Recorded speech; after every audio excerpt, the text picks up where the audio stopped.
rolling audio, Chris? I am now. Yeah. All right. We still have not improved that. Well, now that I'm here, we only need to do one. It's true. Yeah, so you actually would. All right. Well.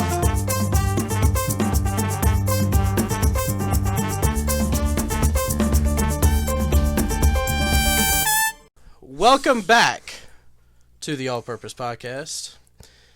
I am your host, Chris Hot Scos, Hot Scotch Little Flo? Hot Scotch Little Flo. We just got back from the Wing Guru, so I'm a little full at the moment. Chris Little Flemmy Hot Sauce, Scott, with me as always. Young Maverick Sudan. Hello. Chad Meadows. Hello. I'm doing a little product placement here. The Wing Guru. Wing Guru's really, really good. If you've never had the Wing Guru, go get you some Wing Guru. We just got back from watching Wonder Woman 84. Yes. And now we're going to have two sections here. We're going to first just talk about kind of our general thoughts on the movie. We're going to try to keep the spoilers to a minimum in this section. Yeah. And then we will stop and have another extended session of where we actually talk about the entire plot and so forth. And so, like, if you want to listen to the spoilers, we will have a spoiler section. If not, then we will try our hardest to keep this spot right here to be spoiler free. Yeah. So, anyway, I want to start off by saying I have very mixed emotions about this movie. Yeah.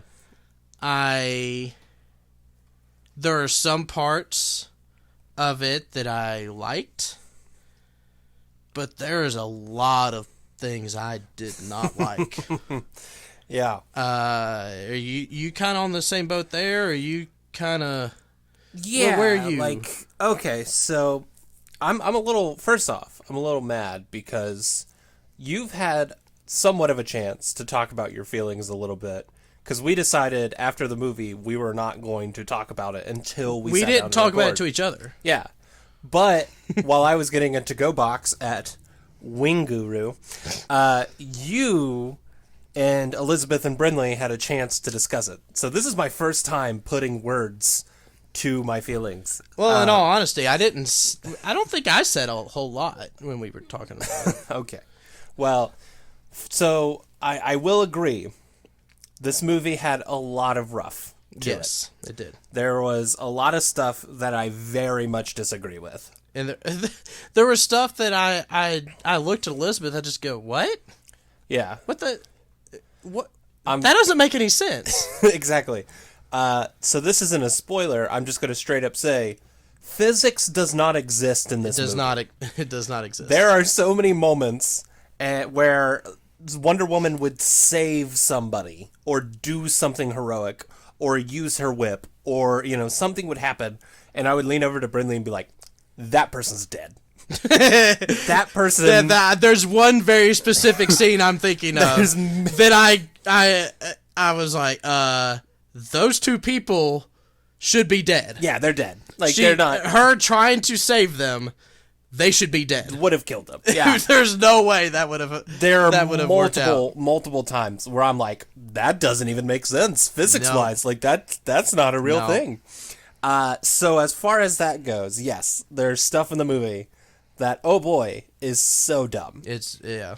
But I will say, if you have HBO Max, it is definitely worth the time to sit and watch, because there is enough fun in the movie to enjoy it from beginning to end a little bit. You definitely, in order to really enjoy the movie, you have to turn your brain off. Yeah. It's one of those kind of movies that you can't watch it for realism at all. Sure. The believability on a lot of things is just not good. However, there are some good messages that are portrayed in this movie. There are some questionable messages in this movie. Yeah. But in all honesty, some of the questionable messages, because I had heard I'd read other reviews, I heard other reviews. I didn't think they were as bad as what some people said they were. But there is a hint of it in there. Okay. Which we could talk about in the See, spoiler section. I did not watch or read any reviews. I went into this as blind as I could be. Yeah. And what's funny is we talked about Wonder Woman a little bit, like after the trailer dropped. Yeah. And I actually correctly predicted some things in the movie from the trailer. And I thought that was hilarious. I was very excited about that. But should you be excited about that? Yes, because it means I'm better than them. Or it means that it's just too predictable. Yeah, well, either or. I've heard it both ways. But no, so there were a few things that I predicted from the trailer, which I enjoyed. That made the movie a little better for me because I was just laughing about like, oh wow, I predicted this from the trailer. Yeah, I have the same thing with Now You See Me, the Magic movie. Yeah, you were telling me about that. Where I predicted from the trailer the biggest spoiler of the movie, and I was right, and I just laughed the whole time. I was like, man, I'm so good. Yeah. So that to me was fun. Finding out I was right about the movie was fun.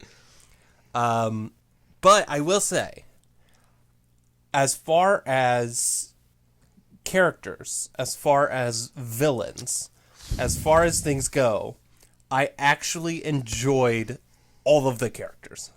Okay. I enjoyed all of them. I enjoyed the villains.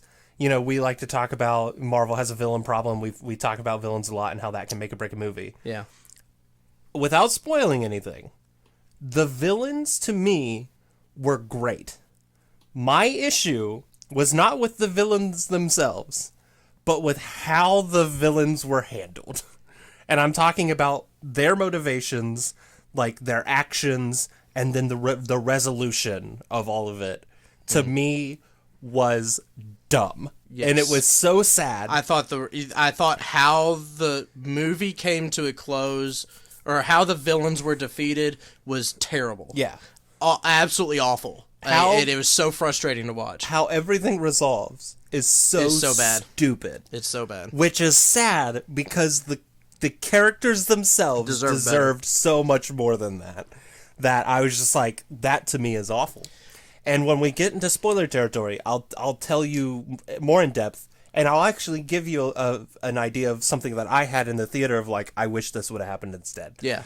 So we can talk about that in the spoiler section. You brought up characters. Yeah. In this, I'm going to give a little bit more details here, but it's not necessarily spoiler because everyone knows Chris Pine's in the movie. Yeah.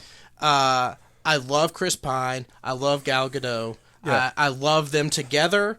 They're great. However, he ruined the movie by being in the movie. Because it's like Wonder Woman shouldn't be reliant on one man for her to have happiness. Yeah. And the first half of the movie was all about her being unhappy with everything and only being happy about Steve. Yeah. And so when Steve comes back, which, by the way, it took forever to get to that. Like, it felt like the movie was so slow. The opening... Like, the first scene where, it was when she was a little girl and doing the... whatever that course was, was fine. Like, I had no problem with that. But from that point, up until Chris Pine gets into the movie, it is slow. It is boring. Yeah. And I was like falling asleep. I'm like, gosh, come on, let's pick this thing up a little bit. Yeah. And so that bothered me. But then for me, this movie wasn't a Wonder Woman movie. Wonder Woman is barely in the movie. I'm not talking about Diana. I'm talking about Wonder Woman. Yeah. Is barely in the movie. They tried to catch the magic of the first one with Steve and Diana, which in the first movie was tremendously done. Mm-hmm. But they did the same thing, except just flipped the role. Yeah. And that was, for me, I'm like, couldn't you have come up with something better? Like, you're doing the fish out of water thing, which there were funny parts to it, like, him, trying to look 80s, that kind of a thing. Like, that was, some of that was with funny. With the fanny pack and everything. With the fanny pack, I mean, it was great. But this needs to be a Wonder Woman movie. Why can't she move on? Like, why can't she be her own person? And that, I as much as I love them together, because I really do, I love them in the first movie, I felt that held the movie back. Mm. And in all honesty, the entire plot gets held back because of that. Yeah. And we'll talk about why it does in the spoiler section, but I do think that I think they should not have brought Chris Pine back. As much as I love him, as much as I love their chemistry, they shouldn't have brought him back, because I believe Wonder Woman took a step back in this movie because of that. I agree for a different reason. Mm-hmm. Once again, without spoiling how... It's hard to talk about this without spoiling we'll get into the spoilers here in a second, but I want there... For people who don't want spoilers, I want there to be enough review. But I didn't say anything. Like, I tried to make sure not to say anything that wasn't already known in the trailers. Everything you've said has already been in the... Which, ironically, we could talk about so much that happens in the movie that was in the trailers. And it would spoil a lot of stuff, which I hate so much. Because there were many times I leaned over to her, I was like, well, I know it's going to happen because I saw this in the trailer. Like, I think you mentioned this when we talked about the trailer. You were like, they showed too much. They showed way too much. It's kind of like, when we were talking about the Batman one, they showed you enough to kind of give you an idea of what the movie's about, but they held a lot out of it. Yeah. Right? You have no idea what's going to happen. But with Wonder Woman, it's like, they were giving you the whole movie. Well, do you know what's funny about that? Is because they haven't finished shooting, and you're talking about my response to the Robert Pattinson trailer, is they haven't finished shooting it. Yeah. And that's why you don't get anything, is because they haven't even finished shooting the movie. But it actually makes for a better trailer, though. That trailer was incredible. It showed me all the actors that are going to be in it. And it showed me a few glimpses of little things and maybe the setup. Yep. And that's it. That's it. And I love that. That's all you need. That's all I need. I don't need shots from the third act. Batman doesn't need all this hype. I don't need it. I don't even think Wonder Woman needed all that hype. I don't think so because again, the first one was so good. Me and you both, we've talked about it before. We loved the first one, except for the last 20 minutes of the movie, which... Big gray monsters. They just copied Captain America, and CGI was awful. CGI wasn't any better in this movie. CGI was not good in this movie. Yeah. Especially when talking about Cheetah. It seriously was like Cats all over again. Which I know that is your... I love Cats. That's your... I got it for Christmas. I know. Your guilty pleasure of a movie. But... Gosh, the CGI was bad, and I just... Yeah. I think Patty Jenkins came out and said that, if this would have come out earlier, it would have been worse. And I'm like, man, how could you make that CGI worse? It was really bad. No, like, you can tell that they feel so rubbery, right? Like, whenever they go to the slow motion, like, sequences that are CGI... And that's part of why I say physics does not exist in this movie.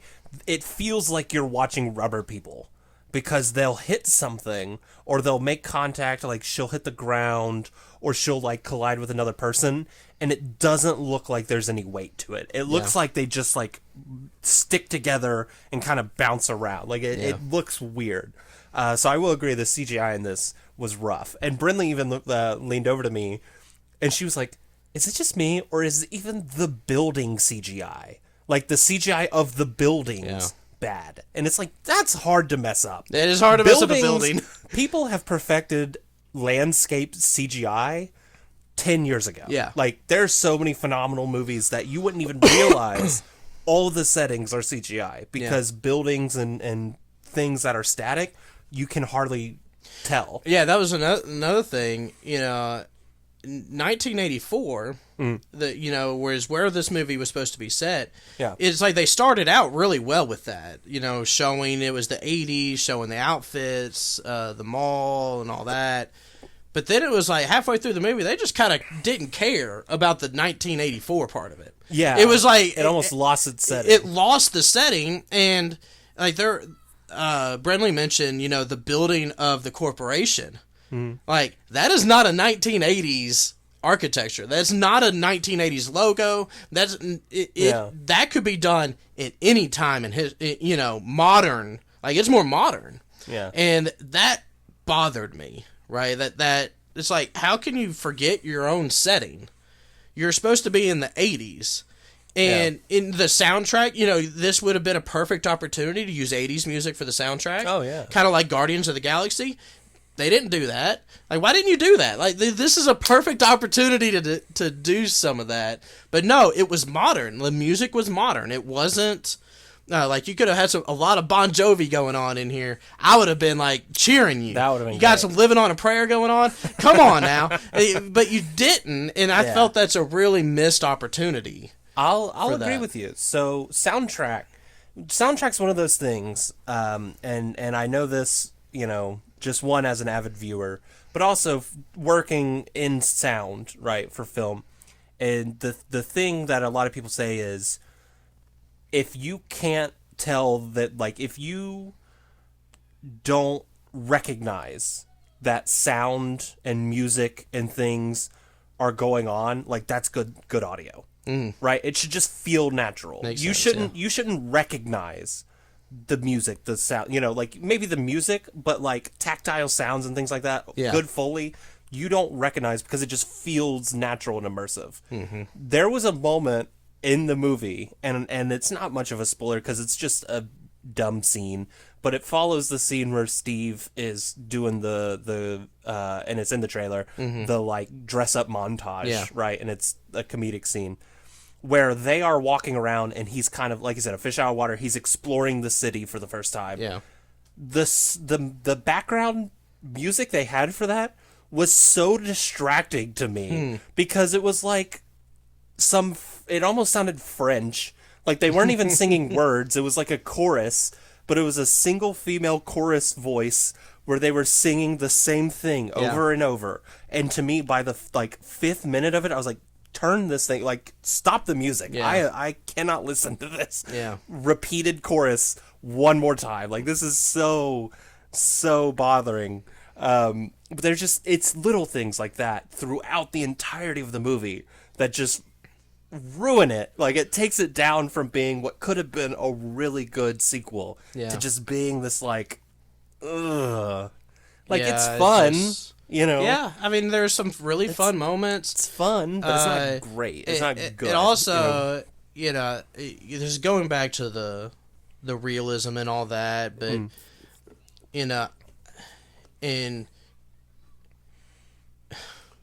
But like when you think of Kristen Wiig, yes, as Cheetah, they're doing a She's All That thing, My Fair Lady thing, with trying to turn her from this nerd into this beautiful woman.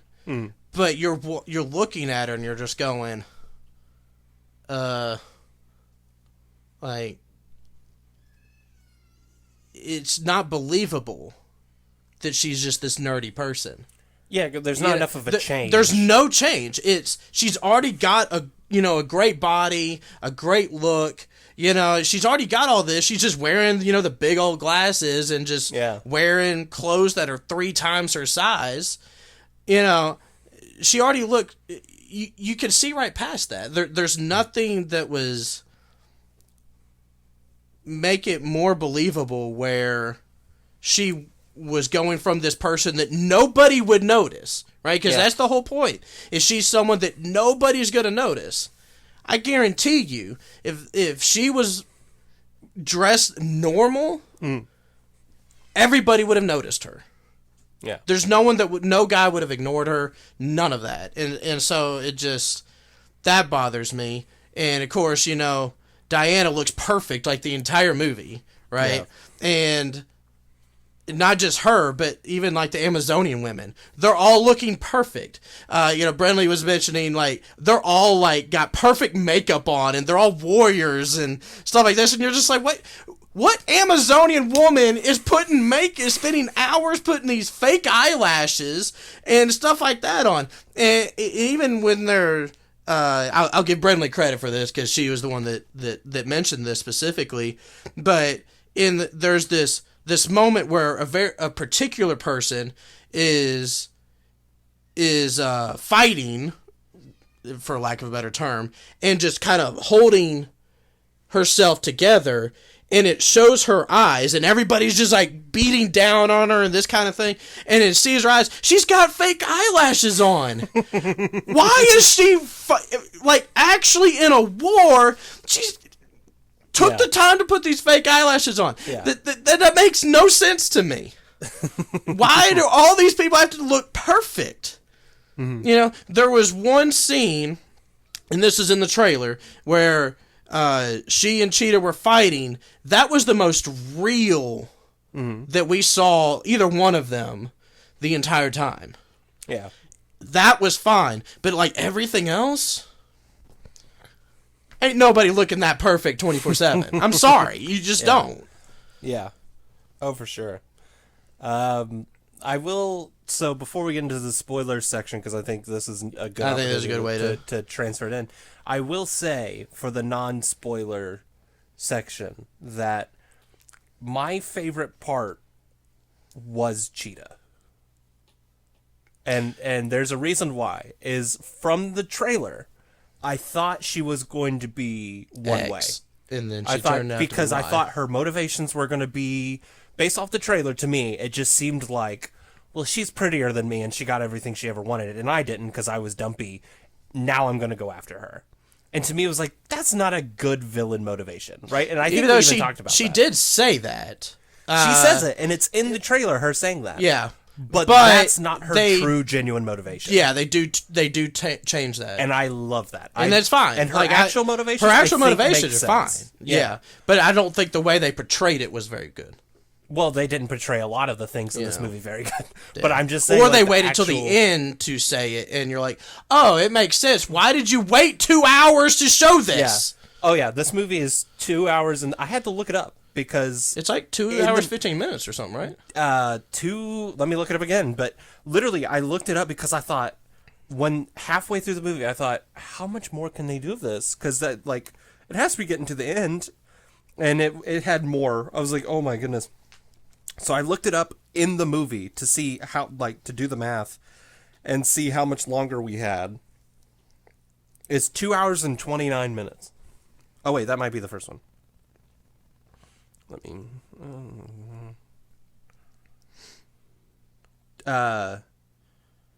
2 hours and 35 minutes. It's even longer. That's what I was thinking, but I wanted to make sure. Yeah. It's 2 hours and 35 minutes. To me, you could cut out a good 40 to 50 minutes of that Absolutely, movie. You could have. There is no reason for it to be that. All right, so before we get to the spoilers, on a rating scale, kind of final thoughts. Yeah.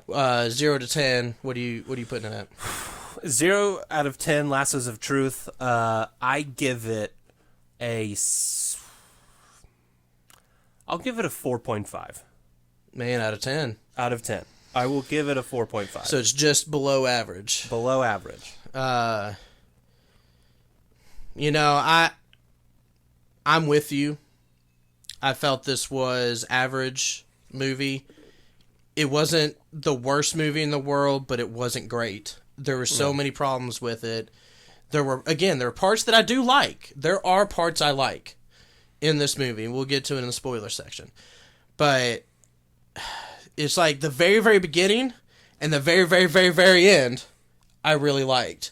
Everything in the middle is all over the place. Yeah. And especially with as much as I enjoyed the first movie, like if this movie was in and of itself, we probably wouldn't be as low with it. Like it may not be still like that great of a movie, but I think we would probably give it a little bit more love. But because we do enjoy the first one so much, they tried to get the same magic.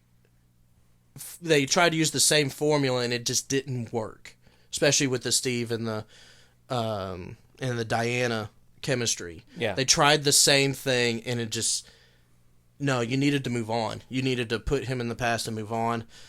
So for that, I give it a 4. I mean, I think you're right at 4.5. I don't want to give the same one as you. It was either good for me when I was coming home. I'm like, I'm either gonna give it in the 4 to 5 range. Like that was kind of where I'm at. So if you give it a 4, you give it a 5. I'm right there with you.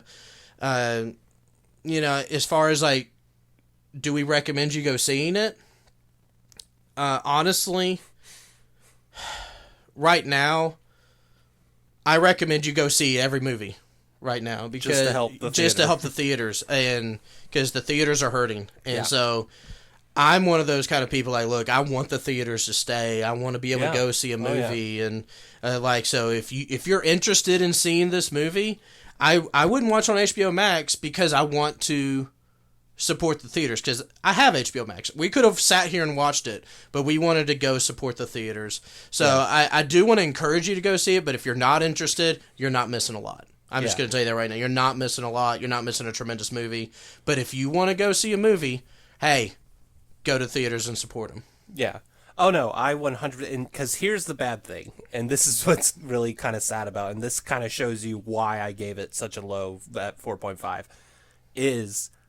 knowing full well that theaters are struggling, in my head, I genuinely thought, could I justify telling people to go see this in theaters, knowing that if they had HBO Max, they could watch it for free at home? Yeah. And I couldn't. My honest thought was, I would tell people to watch it on HBO Max. Yeah. I wouldn't tell them to go to the theater, because it's not worth it, the money. But I agree with you. The theaters are struggling. They need help. I'm glad we went and saw it in a theater. I enjoyed being there was in the only theater like again. There was only like one other row that had people in it. Like, there was another group kind of like our size, and then I think there was a couple. Yeah, there was probably 10 people in the whole theater. In a theater on a Saturday, a week and a half after the movie came out. Yeah, and this is a blockbuster movie. Right? It's really sad what's going on with the theaters. And on top of that, because we also mentioned like it's a Saturday. Kids are out of school. They'll be back next week, but they're still out of school. It's a Saturday. Kids are out of school. It had a beloved first movie. It's a sequel to a beloved movie. Sequel to a beloved movie. Yeah, you're right. It's only a week out from when it dropped. But on top of that, stimulus checks dropped today. And people, you don't think people are like, hey, I got some money. Let's go watch a movie. Like, we've got some spend money, Yeah. Didn't go see it. It's really sad. It was the perfect day to go watch it, and nobody was there. So, But that's our non-spoiler section. We will have another video posted with where we talk about actual plot points and spoilers and give more details of the movie. I hope you enjoyed this, and if you're not going to be a part of the spoiler section, we'll talk to you next time. All right. Nobody calls me crouton. that's gonna end. That's gonna end every.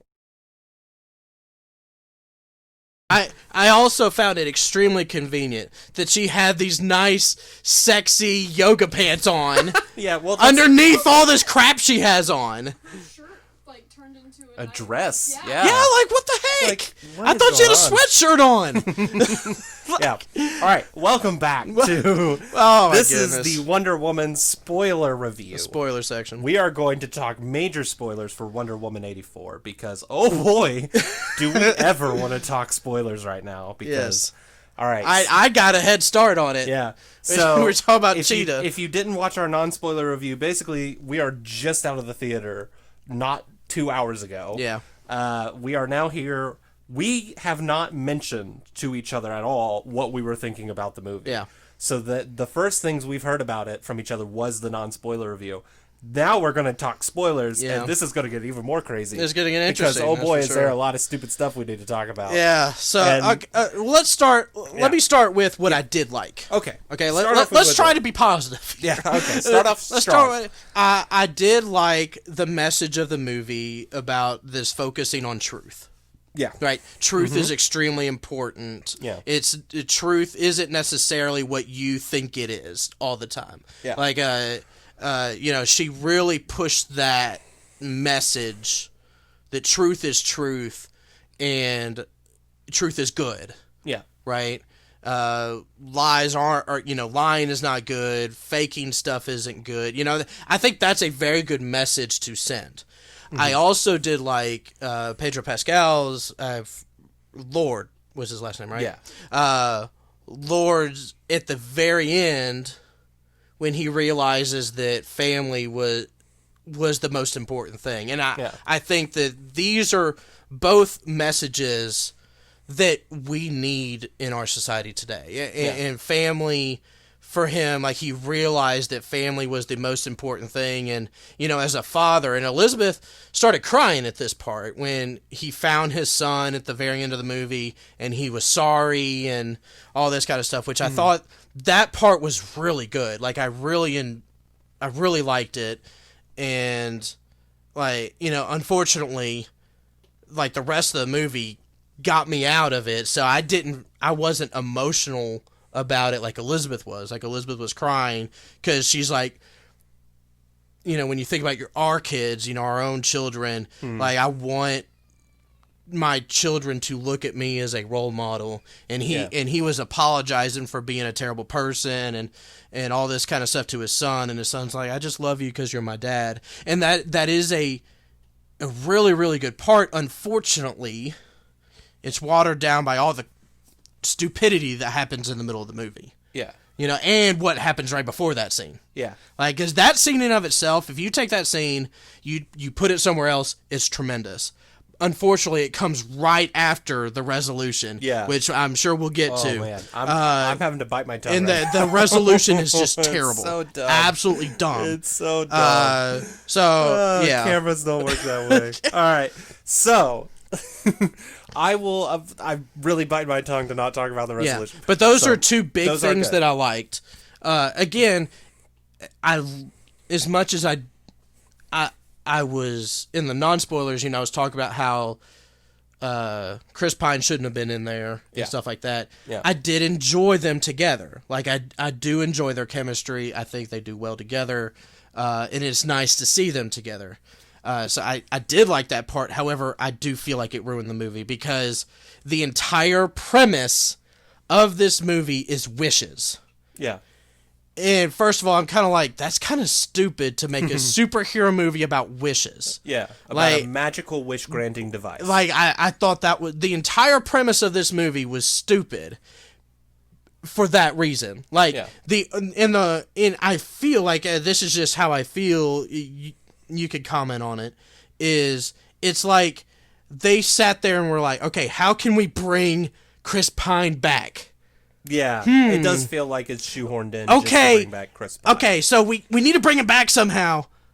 Oh, we'll make wishes, and that he could come back, and it's kind of creepy that he takes over someone else's body. That's creepy, right? And it's just weird, and like, I felt like that premise, if they should have done something else and not have him in there, because the entire movie is ruined. Yeah. Even though I liked them together. I do like them together, but it ruins the entire movie by them starting with, okay, how can we bring Steve back? Yeah. And for me it ruins like the entire movie. So I agree. All right. Well, I'll start with this.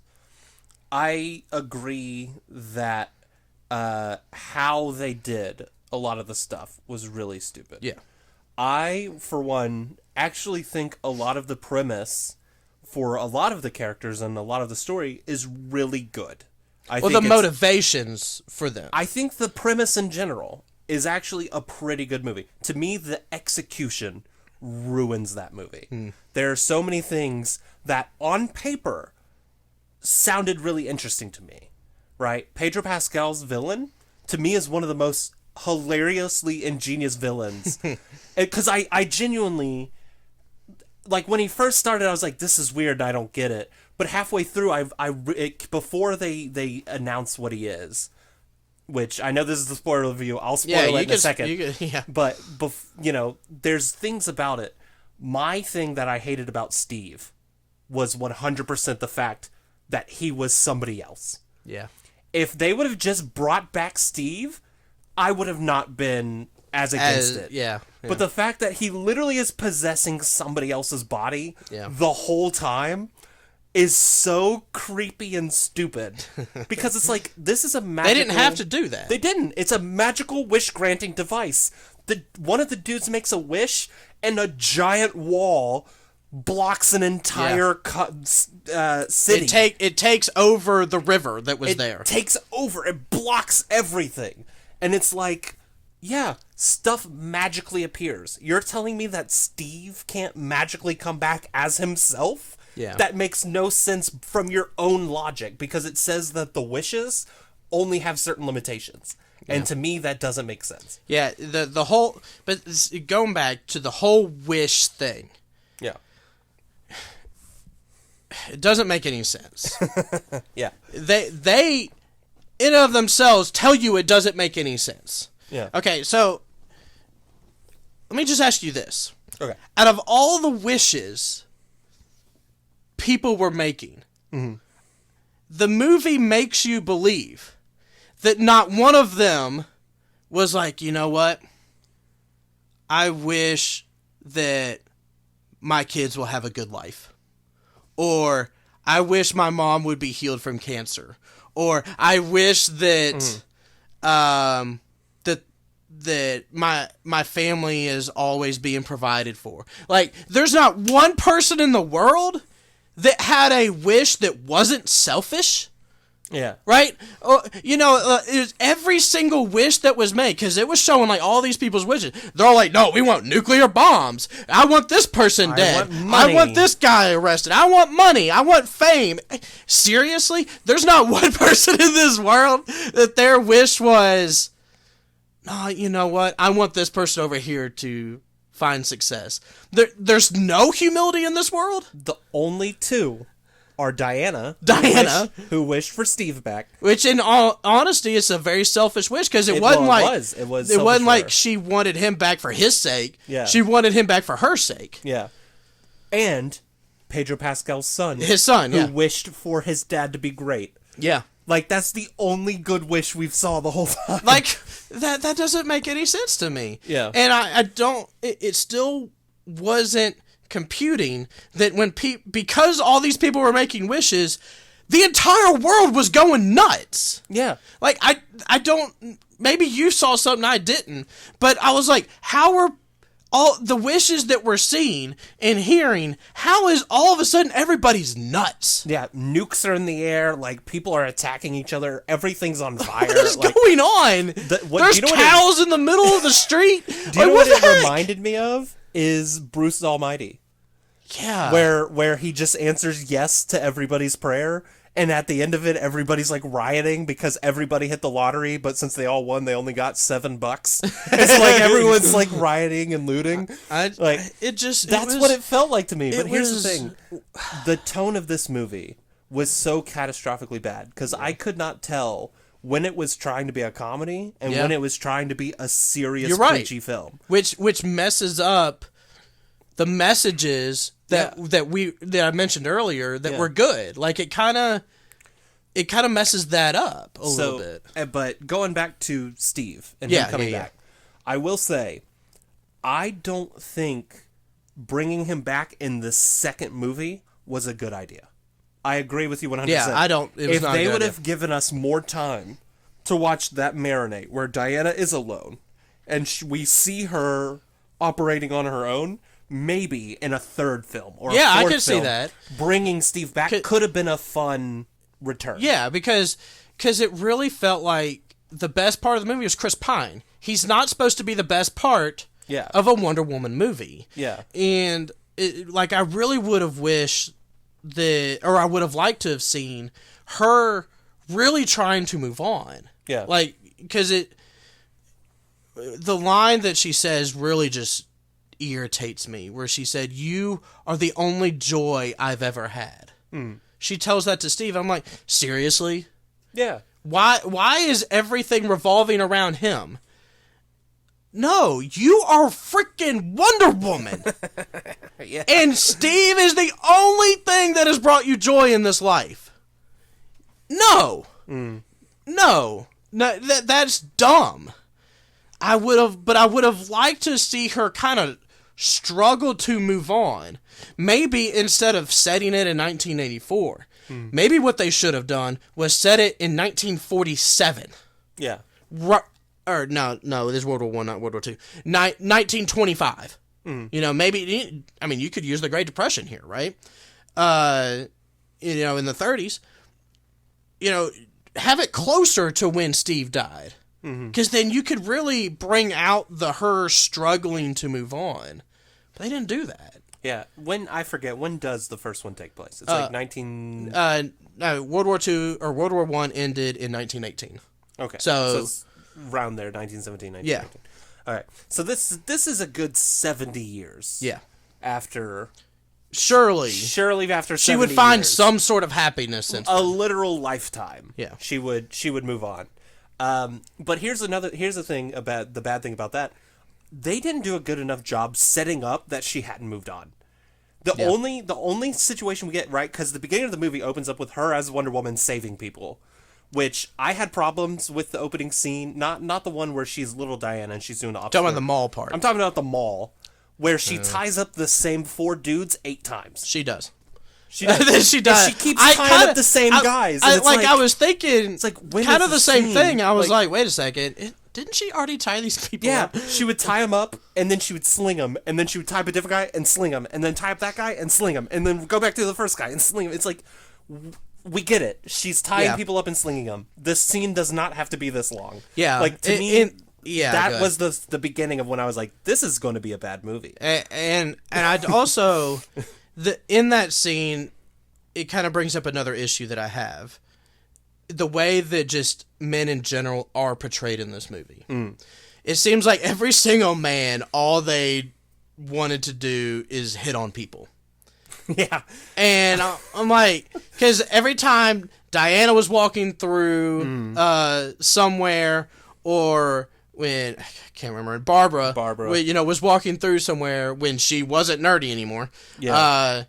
It was like every single guy was trying to hit on her, and I'm like, that's not how it works. Like, Yeah. I don't care how beautiful you are, you're not going to just walk through and everybody's trying to actually hit on you.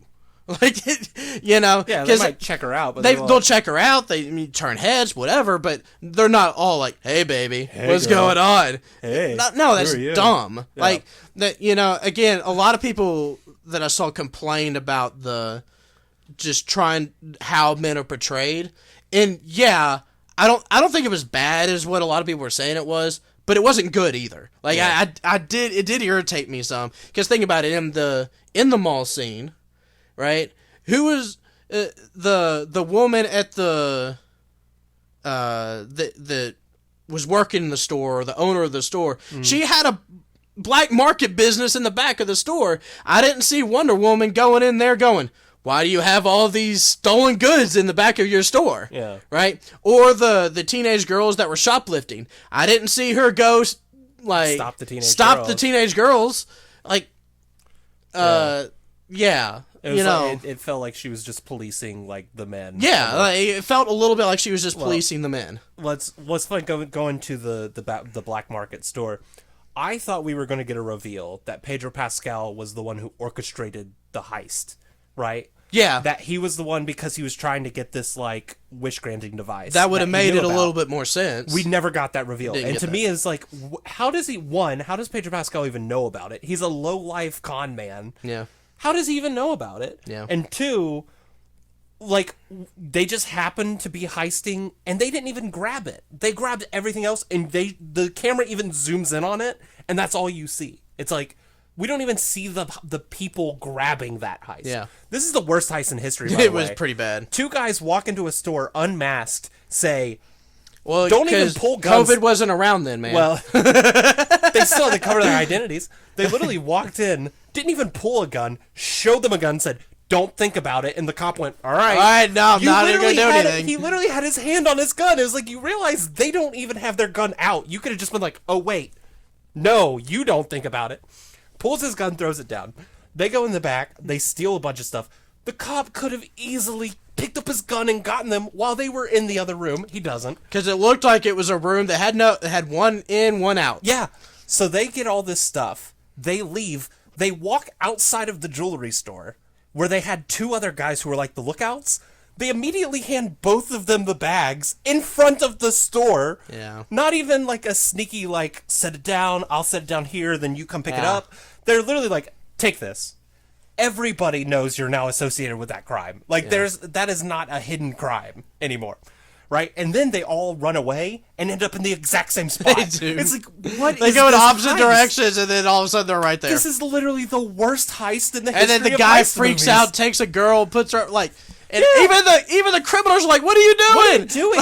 We literally are running away, and you stopped to throw a girl off the edge for no reason. No reason whatsoever. To only draw more attention to us. The worst heist in the history of bad. cinema. It was awful. It was really bad. I laughed the whole way through. I was like, this is so stupid. It was really bad. So then we get to Pedro Pascal. Finally, all right, I'm going to skip ahead a little bit. Yeah, there's a lot to skip There's a lot through. to skip.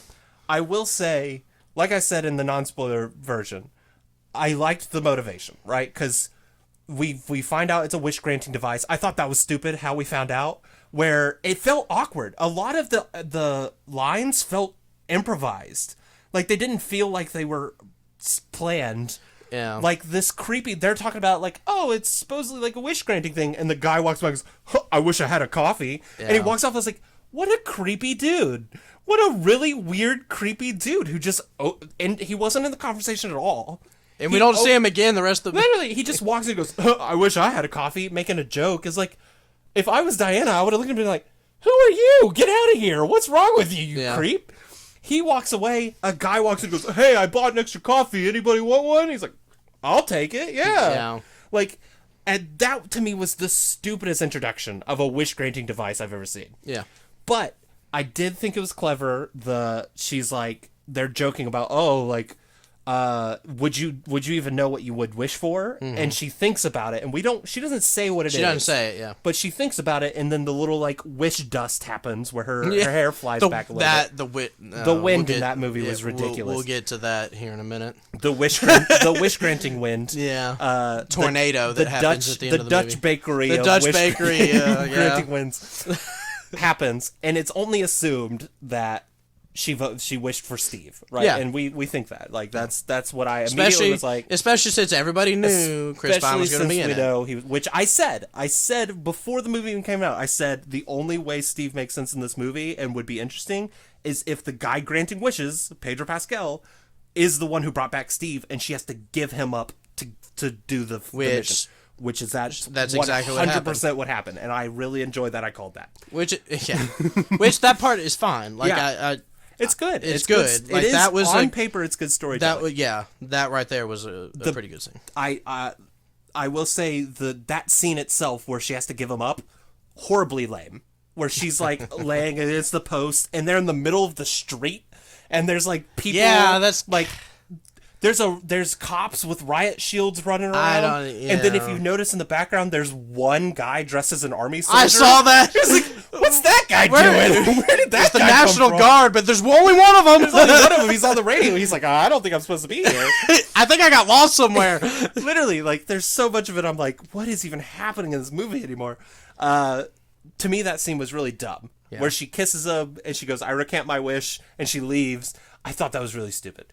Especially since we know that Steve had possessed a guy. I kind of wanted to a cut to him where he's like, where the heck was I? Where the heck am I? Like, we don't get that. Yeah. But, so, then, Cheetah, Barbara, whatever her name is, Kristen Wiig, makes the wish. I wish I was like Diana. I want to be just like Diana. Because wonderful. They become friends. Yeah, and I actually liked that. I did too. I thought that was good. I thought that was really good. And she just wishes casually, like, if I had a wish, I would wish to be a Diana. And then and then when she wakes up, she starts having powers. She starts developing, whatever. Like, I liked that. I genuinely did. I really thought that was a good introduction of that character and a really fun dynamic, because we find out later the wish takes something from you as well. Yeah. So Diana, wishing for Steve, is We'll- losing her power. We'll get to Steve to Diana losing her powers. Yeah. I have a bad issue with something. Yeah. Yeah, go ahead. Okay, so, but I thought that was a good dynamic. Diana's losing her powers. She has Diana's powers. So they start here, and Diana just slowly. So when you get to the fight scene in the White House, it's amazing. Yeah, That's a great it's a really fight because great. Kristen Wiig is stronger than Diana. Yeah. and just beats the mess out of her. I love it. I thought It is that really whole good. scene was good. That was I really also good. liked Steve and Pedro Pascal being handcuffed to each other and like punching each other. I thought that was really good too. Yeah, I thought that the entire White House portion, with the exception of Pedro Pascal in the Oval Office part, Yeah. was really really good. Can I say something about that? So Yes, go ahead. He walks in. All right. Okay, let's get into Pedro Pascal because, like I said, I genuinely think this could have been an amazing villain because to me, the concept of, and it took me a while to realize what he was, right? Because he gets the wish granting device and goes, "I wish to be the device. The device, yeah, I want to be the wish granting stone," and he becomes the wish granting stone. yeah, And the first thing he does is he goes to the guy who's cutting him out of the business. yeah. And he goes, "I wished it to be a successful business, didn't you?" And he goes, "Yeah, I wish that too." And then the wish comes true. Yeah. But then he takes it away from him. He like gets him arrested or whatever. Yeah. I didn't understand what was happening in that moment. I thought that's the stupidest thing I thought. I thought every wish would have to be made. So when he leaves the office going, "Now I've got to get you thrown away by some reason," I thought he was going to go to the secretary and be like, "Don't you hate that guy? Don't you wish he was gone?" And she'd be like, "Yeah, he sucks. I wish he was gone." And then like all of a sudden people come in and like tackle him. But no, it turned out he is a walking monkey paw, Yeah. which in concept, I think that's amazing. I love the concept of like, what if there was a villain who was just a walking, talking monkey paw? I was like, that's cool. That's a fun concept. I really enjoy, and some of the stuff he does is great. Where he's like with the oil baron in Egypt. Yeah. And I'm he's- gonna take all your oil, and the guy laughs at him. He's like, I sold it all to Saudi Arabia. Oh, fine. I'm taking your security instead. He literally goes, "All right, I'm taking them. I'm taking your security team."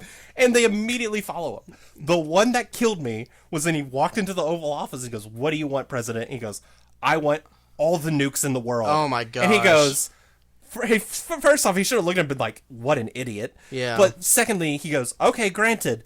But now I'm the president and everybody has to listen to me and respect me." I leaned over to Brindley. I was like, "That's not how the presidency works. That's not how any of that works. Like, just because you're the president doesn't mean people are forced to listen to you." All right, so let's continue with that scene, because that scene had a lot of issues with it, that being one of them. Yeah. The other one was when he turns around and he's like, "Oh, hey, what's all of this?" They happen to have a They spy just satellite. so happen to have all these things about satellites in here. Oh, that's a top secret. Da da da da da. It just gives him the entire plan, and he's like, "Oh, you mean you can touch people with all of this, right?" Because the idea is he has to He touch has to them physically touch them to make the wish come true. to grant the wish, Yeah. right? So you could touch everybody, and he goes, "Well, it's a figure of speech." But yeah, that's the idea. He tells them it's not physically touching anybody. Yet it works like he's touching everybody. It works. I love that. What the heck? That makes no sense whatsoever.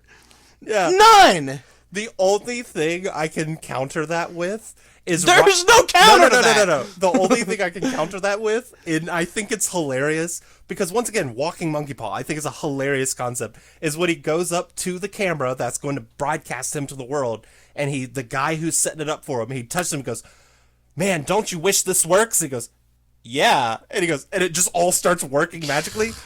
To me, that's the only way it worked, is it was magically wished into working. So because dumb. the guy, I love that concept, It's though. so I think it's so dumb. stupid, but it's so funny. Oh my goodness! All right, but so then it gets to the end. But before we get to the end, Yeah. because the end is just yeah. awful. Yeah. Okay. I'm getting hot. Okay. Oh man, jacket's coming off. I'm stripping. It's go time. That's how heated I'm getting. All right. So there's a really big issue when Diana and Steve are trying to figure out what all the wishing rock, like everything about it. Mm-hmm. They go to the Smithsonian. Yeah. There just so happens to be a runway at the Smithsonian. Yeah. There just so happens to be an F-111 that's working, that's fully fueled. Yeah. And it just so happens that Steve, who was a World War I pilot, Yeah. can all of a sudden, he knows how to fly an F-111 aardvark. Yeah. He has never even seen a jet military plane, and he gets in there and he flies it. No way he's able to fly this plane. Yeah. Not to mention how unrealistic it is. Cairo, I looked it up in the theater because I'm sitting here going, how far away is Cairo from Washington, D.C.? Yeah. It is about almost 6,000 miles from Washington, D.C. to Cairo. The range of an F-111 is about 4,500 miles. So they would have crash landed 1,500 miles outside of Cairo. They had about 1,500 miles left. What's funny about that is they end up having to like hitchhike into Cairo. So maybe that happened. I don't Maybe know that's what happened. But I'm like, you didn't get anywhere near Cairo. Yeah. And so then they're taking off, Yeah. right? Yeah. And it's supposed to be because to make it funny with him not knowing what radar is, Yeah. which that joke in of itself is fine. Yeah. But then she's like, "Oh, I got a trick. I got a magic trick I can do." Out of nowhere. Yeah, we'll get to that in a second, Brendan. It's I got this magic trick. Hold on. My father was teaching it to me when I was a kid, which I thought her father was Zeus. I taught it to me when I was a kid. I can make something invisible, but I only did it on a coffee cup. And he's like, wait a second. So how can you do it now? And remember, she's losing her powers. Yeah. At this point, Right? she is so losing she's power. losing her powers, and then she's able to make this entire jet invisible when she hadn't done it in 50 years. Yeah. She said it. She's And like, only the size of a and coffee only cup. the size of a coffee cup. What the heck? Yeah. What the heck? And then once they get to Cairo and all that, how on earth are they able to get back? How are they able to? And it wasn't even like it took them a week to get back. They were back the next day. Yeah, because the very next she's morning. on the phone with Barbara, going, "All right, we'll see you in the morning." Yeah. So literally, like within 12 to 16 hours, they're back. Timeline makes absolutely no sense. Yeah. Oh yeah. Well. And then also, so I kind of went off on a little rabbit trail there. But so they finally take off, Yeah. and then they see all these fireworks, Yeah. and then Steve's acting like he's never seen fireworks before. Yeah. How has this man never seen fireworks before? Fireworks have been around since the beginning of time.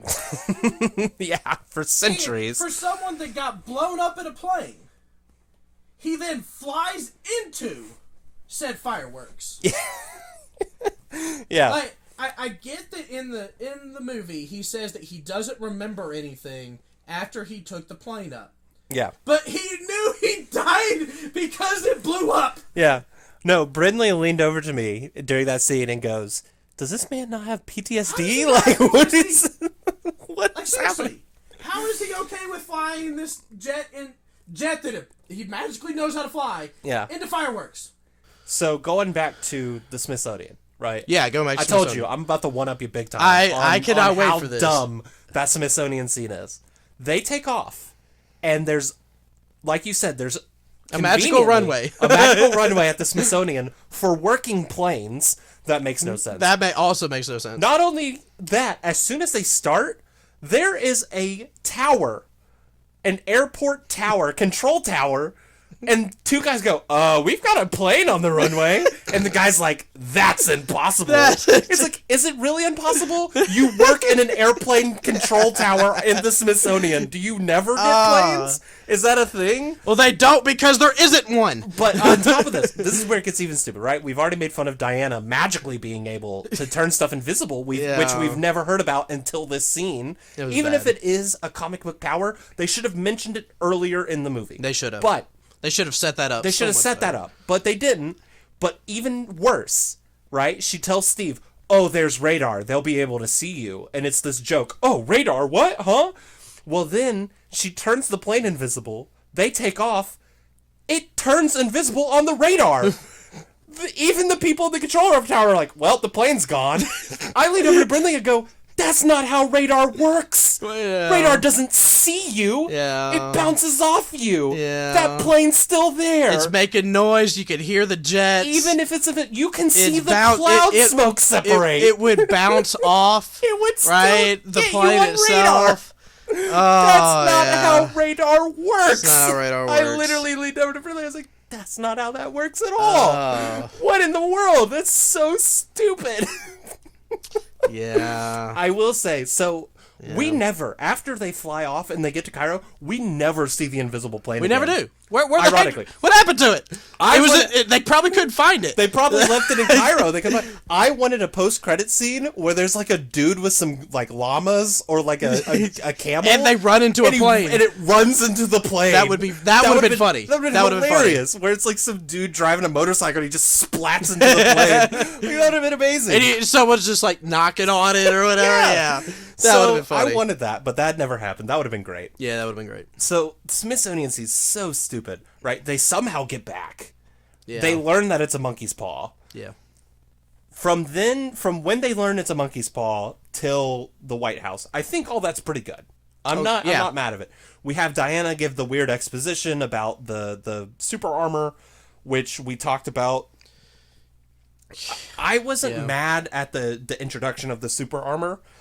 But I do agree, it was hilariously dumb that the one girl, she's like, Astorte, or whatever her name was, she was like, I don't even she remember wore her name. it to keep off the men so that the Amazons could escape, and it cuts to the scene, and like you said, she's wearing full makeup.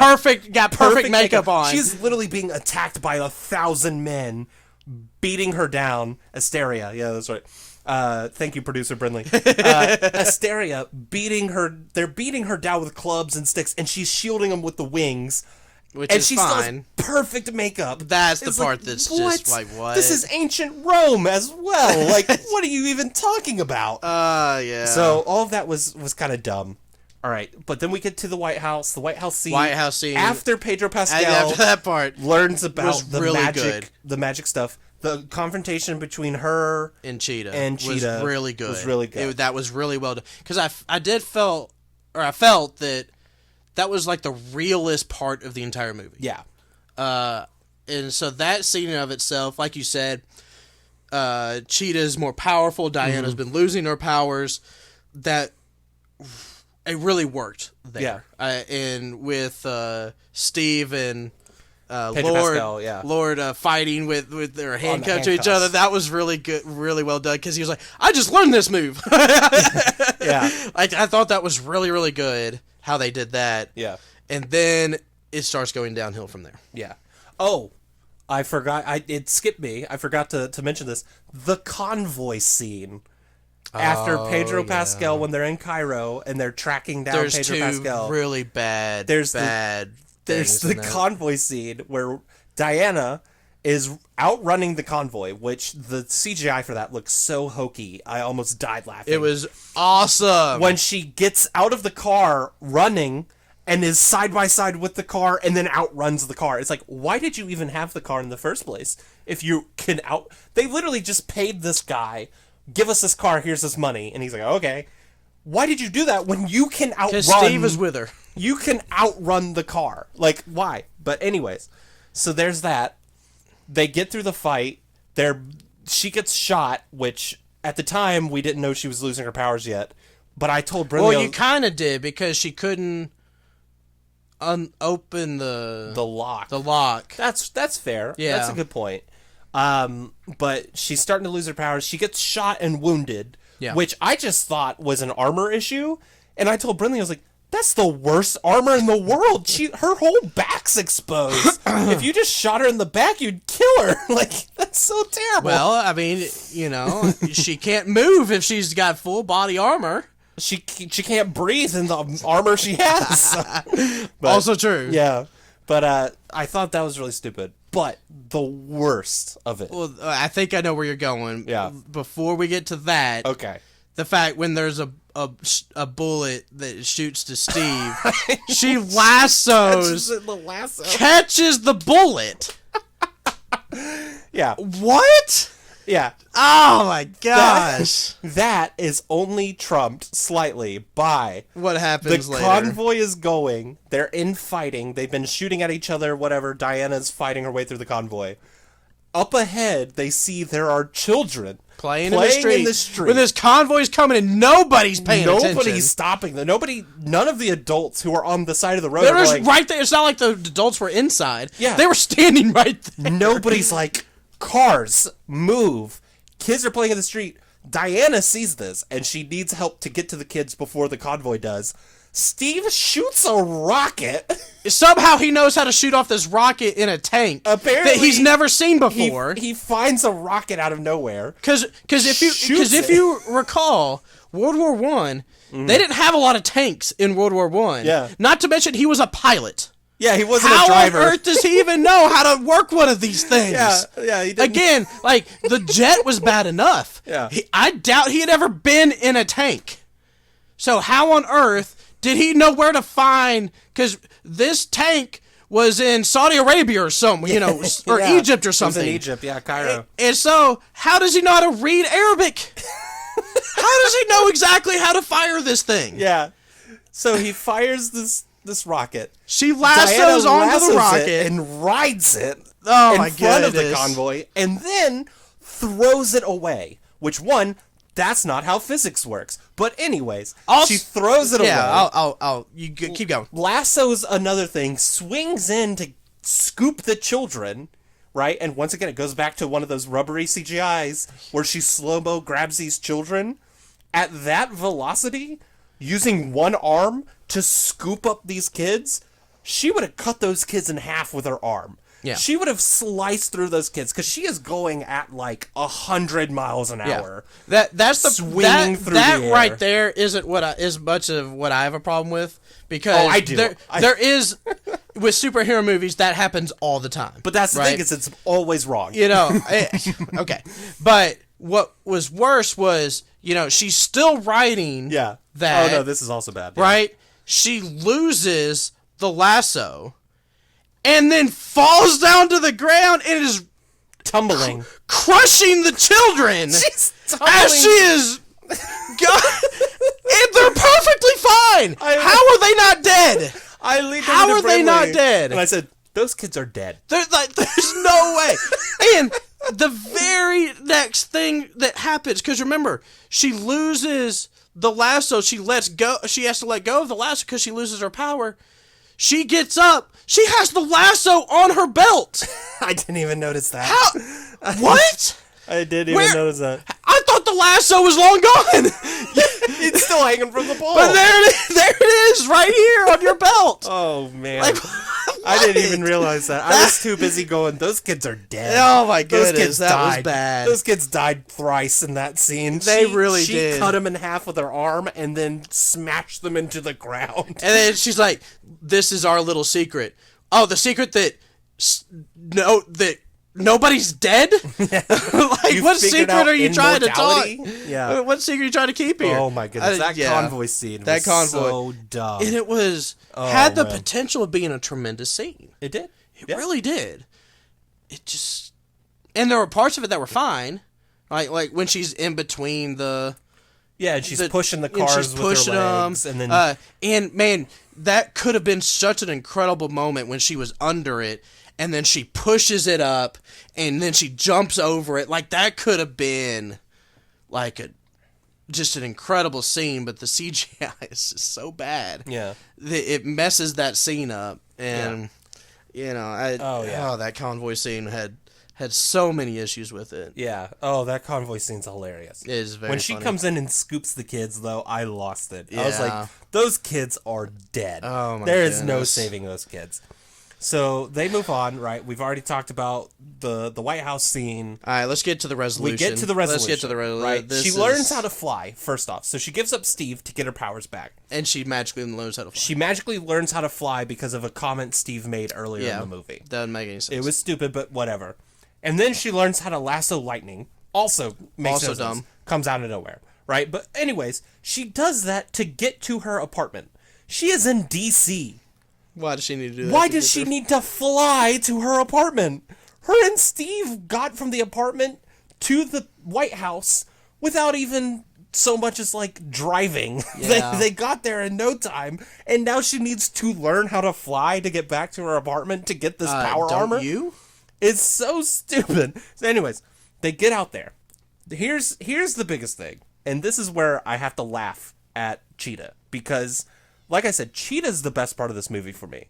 I think her motivations make sense. Mm-hmm. She starts off as a good person. She's nerdy and kind of feels dejected, but she genuinely likes Diana. Yeah. And her and Diana make a good friendship duo. Yeah, right? they do. Diana even goes as far as say, like, you're hilarious. I've not laughed that hard. Like, they have a genuine bonding moment early in the film.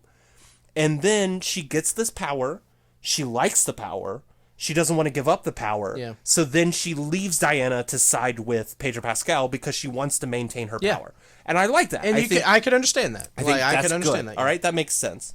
What doesn't make sense, especially based off the rules given by the monkey paw itself.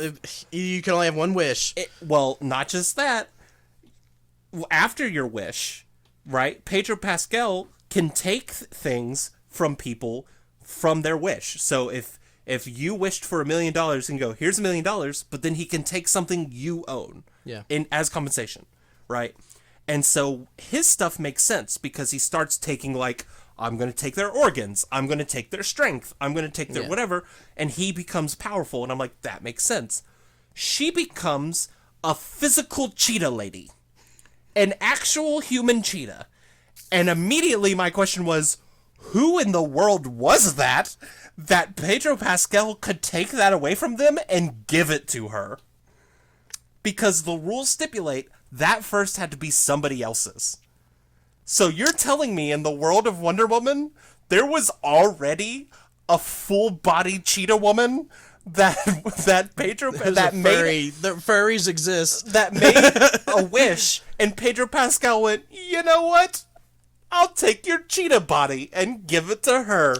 And that person... Maybe a cheetah actually wished. It was a cheetah. But I just want to cut to the person who, at the time, was a cheetah person, made a wish, and all of a sudden became a regular person. And they're like, where did this come from? Wait, what happened here? Yeah. Like, that cracked me up so bad. And so then she's a cheetah person. Diana's in the armor. They have this fight. It's okay. It's not a great fight. It's kind of meh. The ending of that fight was terrible. Oh my goodness. How on earth? Like, because at first I was like, okay, because here's what I thought was going to happen when Diana started to fight back. Because it looked like she was just going to take her, throw her on the ground, and that was it. Yeah. Fortunately, they did do more fighting. Do an actual fight, which is yeah. fine. CGI was still awful. It was bad. Cats, oh gosh, it was Yeah. awful. But somehow, Cheetah gets electrocuted. Diana, who's wearing metal... Yeah, they're in a pool of water. Yeah, they're in water. Cheetah gets electrocuted, but Wonder Woman, who is wearing metal armor, does not. Yeah. Can anyone explain this to me? No. It makes no sense. Because here's my thing, and I said this to Brindley too. I was like, that doesn't make sense because they have the exact same powers. That's literally the rules of where Cheetah gets her powers. Yeah. She is Diana. They have the same powers, so that should have affected them the same. The only thing different is Diana's wearing metal armor. It should have affected Diana more. It should have, But you could make a thing, well, that's magical island armor. You know, it's the magical, I want to say Asgard. Amazonian. It's a magical Amazonian armor. And it's like, okay, you might be able to, like, nerd your way out and say, it's a magical armor. That is you shouldn't have to stretch it that much. Even worse than that, Diana is under the water and is not wearing a helmet. So even if it was the armor that protected her, she would have still got electrical currents through her brain, it would have done as much damage to her as Cheetah. Yeah. That literally makes no sense. The whole scene makes no sense, no matter how hard you try to explain it. Then it gets worse. It doesn't make any sense. Then it gets worse. Yeah. So then they get in. Pedro Pascal is now in front of a camera that is beaming to everybody on the world. Touching everybody, apparently. And also is touching them at the same time. Oh, my goodness. And then there's a tornado going on. Yeah, around him, which makes no sense. It doesn't explain. And he doesn't even move. Like, it doesn't affect him at all. Yeah. But it affects Diana. But he's not controlling it. It is magical wind energy. Magical wind energy. That's just, like, exuding around him. And it doesn't affect him. But here's the thing. But Diana can't. Yeah, she can't get to him. She can't get to him. But here's the thing. So he is in front of a camera. People are making wishes because he's telling them to. She whips the camera and rips it down. Yep. Breaking the camera. Mm-hmm. People still keep wishing to him, mm-hmm. and he keeps talking to people, mm-hmm. even though the camera's gone. Mm-hmm. And then he gets in a circle, right? And the beam, and she can't get to him, mm-hmm. but she lassos his leg. Even though she doesn't act, like it doesn't show her even moving her arm to do so. Yeah, it doesn't show how, because she throws her lasso at him a couple times and it gets blown away. It gets blown back to her. And then she gets pushed up against the wall. Doesn't do the... You don't even see, like, her shoulder moving. You don't see anything. Nothing. She's just sitting there. Yeah. Giving this melodramatic speech. And magically everybody in the entire world gets touched by the lasso goodness. Tree, right? Because then she lassos him without him knowing it and Somehow. starts beaming the truth through the beam. Yeah. My immediate response is, that's not how broadcast television works.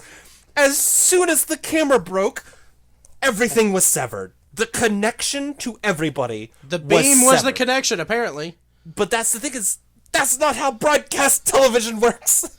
Here's my thing. And I told in the non-spoiler version, I said I would tell you how I wished it would have ended. Okay, tell me how you wish it would have ended. This is how I wish it would have ended. Because the truth of the matter is, the only wish that mattered is him wishing to be the wish-granting device. If that, to me, logically, if that wish got undone, every wish he granted should have also been negated. Undone. Because it didn't grant the wish, he did. He did, yeah. So, to me, this is how the movie should have ended. Diana is pushed away, just like she is. He's standing in the beam for some reason, even though it's not doing anything anymore, because the broadcast is severed. Yeah. But people are still making crazy wishes because they saw this guy on the TV. Yeah. Right? She no longer has a connection to the outside world. That, in our minds, tells us she lost. She's done, because she can no longer talk to people. She is trapped on an island. Her armor, her wings are gone. They're gone. She is stuck on this island, right? She's lost. He is in the center console. Only he can hear her speech. Mm-hmm. And even then, he's like, nope, that doesn't make any sense. Then, what happens in the movie as well, we know that this happens. Yeah. He hears his son. Because the lasso of truth is revealing the truth to him. But take all that out. Okay. He hears his son, and he realizes, I've been a bad father. Yeah. And this is the kid that he matters, right? And that moment happens in the movie. Yeah. But it's so muddled by all this other stupid stuff. It is muddled by stupid stuff. That it doesn't have impact. He goes, I'm a bad father. He sees next to his son, there's a guy making a wish. And the guy makes a wish for, I wish for whatever, something stupid. And his gimmick is, okay, but we have to trade places. So the guy, and we know that the wish can teleport things because the president wasn't even in the Oval Office before he got there. The president was somewhere else. So he switches places with the guy, and he's right there in front of his son. Yeah. Him and his son have a transaction. He says all the same things he says at the end. Yeah. Right? I'm a bad guy. I'm not a hero. I'm a loser. I'm a whatever. He's saying all this while still being powerful. And then adds the I recount my Even wish. better. He's crying. He's hugging his son. The nuclear bombs we've been told about this whole time land.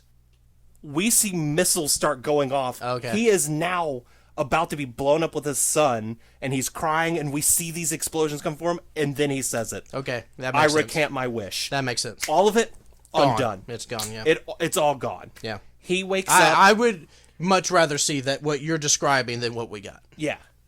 All of it goes away. He is now in the park with his son. Everything's back to normal. Yeah.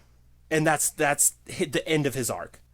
And Diana doesn't know it. She just sees him disappear. Yeah. She doesn't know anything, but she now knows the world doesn't blow up.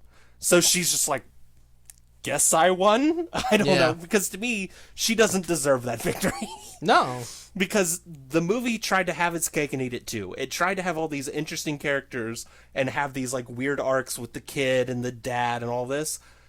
And have Pedro Pascal also be a bad guy. But also, in the resolution we got, he doesn't go to prison. No. We don't see him get punished for anything. Cheetah, she recants her wish, becomes a human again. We don't see her get punished or anything. None of it. None of it. Like, the people who do the bad stuff don't get punished in the end of the movie. It's like, at least that ending would have at least given you, even though he still doesn't get punished, it would have at least given you a better, like, solace of what happened. Yeah. Is he decides to give it up while he's still powerful and he's holding his son and the bombs are exploding around him. It's a bigger moment to me. I think it's a much more impactful moment because you don't have all the stupid things.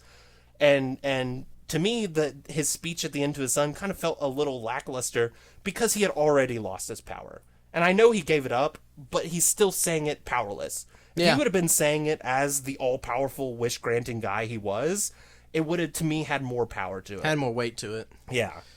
Yeah, So- because it's easy to apologize when you've lost everything. Yeah. Absolutely. But when you have it all, and it's harder, it just you definitely see more humbling when you have it all, and then you apologize rather than it's kind of like the you're not sorry because of what you did. You're sorry because you got caught. Yeah. It's kind of like that with like, that. That's kind of what it felt like. Whereas if he would have done that same exact speech to his son, holding him while he was still an all-powerful wish-granting monkey paw man, while the nuclear bombs are dropping, while there's devastation all around him, and he sees what he's done, and then he recants his wish and it all goes away, that to me would have been a fantastic moment.